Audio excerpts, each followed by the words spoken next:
মাঝে মাঝে কোনো দিন এই মশালা চা খেতে খেতে আমি ডিসাইড করি যে বাড়ির জন্য কিছু একটা ব্রেকফাস্ট বানিয়ে তারপর স্কুলে যাব। কারণ কোনো দিন বাড়ির সবাইকে একটু স্পেশাল কিছু খাওয়াতে বেশ ভালোই লাগে। তখন আমি চা খেতে খেতে নিজের মনের মতো কিছু একটা ব্রেকফাস্ট ঠিক করি এবং সেটা করার চেষ্টা করি। মেয়েকে স্কুলে পৌঁছে দিয়ে এসে আজকে আমি বানালাম আলু দিয়ে ছোলার ডাল আর হচ্ছে তালের লুচি। আগের দিন তালের যে বাকি অংশটা আমি এয়ারটাইট কন্টেনারে করে রেখে দিয়েছিলাম, সেই তালটা দিয়ে আজকে বানাবো তালের লুচি আর সাথে আলু দিয়ে ছোলার ডাল। তোমরা কি কেউ আলু দিয়ে ছোলার ডাল খাও? আমি কিন্তু আলু দিয়ে ছোলার ডাল খেতে বেশ ভালোই বাসি। আর সেটা যদি এইভাবে আমার মতো করে বানাও তাহলে দেখবে খেতে বেশ ভালো লাগে। প্রথমেই 1 ঘন্টা আগে ছোলার ডালটাকে আমি ভিজিয়ে রেখে দিয়েছিলাম গরমে। তারপর আলুটা কেটে নিয়েছি। আর এই ছোলার ডালে শুধু মশলা ওর মধ্যে পড়বে আদা আর জিরে পেস্ট। এছাড়া আর সেরকম কিছু মশলা কিন্তু এতে লাগে না। খুবই লাইট হয় আর খুবই টেস্টি হয় খেতে। আদাটা আমি কেটে নিয়ে তার সাথে জিরে গুঁড়ো দিয়ে এটাকে একটা পাতলা পেস্ট বানিয়ে নেব। আর এদিকে কুকারে গরম করে নেব তেলে দিয়ে দেব কাঁচা লঙ্কা আর একটু বেশি করে কালো জিরে হচ্ছে এটার ফ্লেভারটাকে আরও বেশি বাড়িয়ে দেবে। নর্মালি সবাই কিন্তু সাদা জিরে দেয়, কিন্তু এই ছোলার ডালে যদি কালো জিরে দাও দেখবে ফ্লেভারটা খুব বেশি ভালো আসে। তারপর গরম কড়াইয়ে এই আলু আর ছোলার ডালটা দিয়ে তার সাথে নুন হলুদ মিশিয়ে একটু হালকা ফ্রাই করে নেব, ভেতরে জলটা যাতে শুকিয়ে যায়। জলটা শুকোনো পর্যন্ত যখন ফ্রাই হয়ে যাবে তখন কিন্তু এই আদা জিরে পেস্টটা দিয়ে আবার খানিকক্ষণ নাড়তে হবে। এই আলু আর ছোলার ডালটা খেতে কিন্তু খুব ভালো লাগে। রুটি পরোটা লুচি সব কিছুর সাথেই কিন্তু বেশ সুন্দর খেতে লাগে। একটু বেশি করে আদা জিরের পেস্টটা দিলে গন্ধটা বেশি ভালো আসে। তারপর আগের থেকে গরম করে রাখা জল পরিমাণ মতো দিয়ে কুকারটা লক করে 2-3টে সিটি দিলেই রেডি হয়ে যাবে আমাদের আলু ছোলার ডাল। আর এদিকে একটা বাটিতে আটা নিয়ে নিচ্ছি।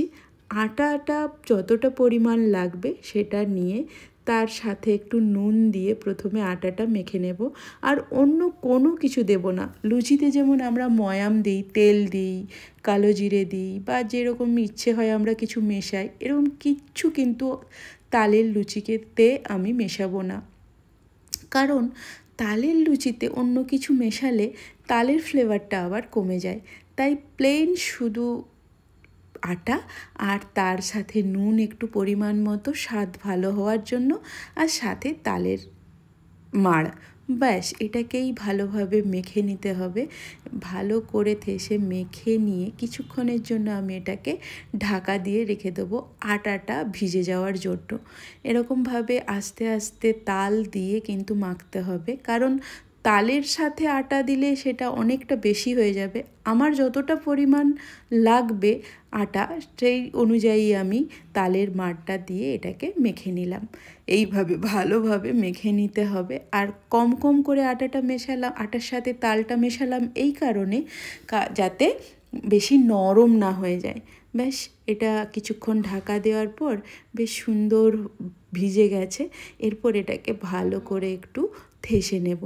ঠেসে নিলেই কিন্তু এটা রেডি হয়ে যাবে লুচির জন্য। ব্যাস এইভাবে ঠেসে নিলাম।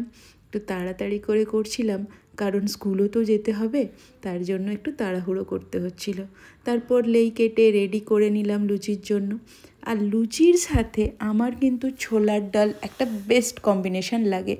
আমি সাদা আলুর তরকারিও খেতে ভালোবাসি, বাট তালের লুচির সাথে কিন্তু এই আলু দিয়ে ছোলার ডালটা খুব ভালো যায় অন্য কিছুর থেকে। তো এইভাবে আমি আস্তে আস্তে পুরো লেইগুলো করে নিলাম। আচ্ছা, এটা করার সময় অবশ্যই মনে রাখবে এটা যেন খুব নরম না হয়। নরম হলে কিন্তু বেলার সময় পুরো চিটে যাবে। আর আমি এটা তেল দিয়েই বেলেছি, কারণ তেল দিয়ে বেললে আলাদা করে গুঁড়ির সমস্যা হবে না। এটা কিন্তু আটার গুঁড়ি দিয়েও বা ময়দা দিয়েও বেলতে পারো, তখনও কিন্তু কোনো প্রবলেম হবে না, কিন্তু তেল দিয়ে বেললে বেশি ভালো হয়। এইভাবে আমি বেশ কয়েকটা লুচি বেলে নেব। বেলে নেওয়ার পর ওদিকে তেলও গরম করতে দিয়ে দিয়েছি, কারণ লুচি বেলতে বেলতে ওদিকে তেলটা গরম হয়ে গেলে টাইমটা অনেক কম লাগে। তোমরা যারা নতুন করবে তারা কিন্তু আটাটা একটু শক্ত শক্ত করে মেখো, আর তারপর তেল গরম হয়ে যাওয়ার পর দেখো এই হচ্ছে লুচি। তো তালের লুচি আমার স্পেশালি বেশ ভালোই লাগে, কারণ তালের মধ্যে আমি এই দুটো জিনিসই একটু বেশি ভালোবাসি। একটা হচ্ছে তালের লুচি আর একটা তালের বড়া। আর সেরকম অন্য কিছু আইটেম আমার খুব একটা প্রিয় না। আমার বাড়িতে অনেক কিছু হলেও তালের সরু চাকলি, তালের পিঠে অনেক কিছু হয়, কিন্তু এই তালের বড়া আর তালের লুচির প্রতি আমার আলাদাই একটা দুর্বলতা রয়েছে। আর লুচি যদি এরকম গোল গোল হয়ে ফুলে যায় তখন মনটাও খুব ভালো হয়ে যায়, তাই না? কোনো কাজ করার সময় যদি সেটা প্রথমবারেই ঠিকঠাক হয়ে যায়, সাকসেস হয়ে যায়, তখন মন কিন্তু ভালো করে দেয়। তখন আর আলাদা করে ইস এত খাটলাম অথচ ভালো হলো না, এরকম কোনো ব্যাপার কাজ করে না। আজ কিন্তু আমার আর তাল নিয়ে কোনো প্রবলেম হয়নি আগের দিনের মতো। আজকে বেশ ভালোই তালের লুচিগুলো ভালো হয়েছে, এবং তার সাথে আলুর তরকারিটা, ছোলা আলুর তরকারিটাও কিন্তু একদম বেশ সুন্দরভাবে হয়ে গিয়েছিল। তো তোমরা যারা তালের লুচির সাথে ছোলা আলুর তরকারি খেতে ভালোবাসো তারা কিন্তু আমাকে জানিও, বা তালের লুচির সাথে আর অন্য কি করা যেতে পারে সেটাও কিন্তু আমাকে বলো। দেখো পুরো খাবারটা কিন্তু আমার রেডি, এবং পুরোটা টেস্ট হয়েছিল একদম দারুণ।